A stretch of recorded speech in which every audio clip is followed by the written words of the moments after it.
มาเด้อมากินก้อยปลาเด้อก้อยปลากินก้อยปลาอยู่แคมห่วยเด้อก้อยปลาก้อยปลาแซ่บได้กว่าปลาแล้ว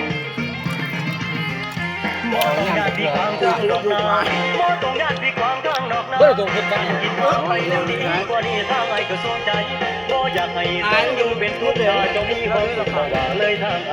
มาแล้วมันเป็นทุกข์ใจอยู่ไปก็ไม่มีความหมายความรู้สึกเพียงนี่อยากถ่ายมันที่ดูแลให้ดีที่สุดไม่ได้ผู้ชายอันนี้ก็เป็นบ่วงที่เจ้าสบายทีมงานพวกมีแค่ขั้นนี้พวกมีงานเอาหัวเฮ็ดบ่วงเด้อพี่น้องเอ้ย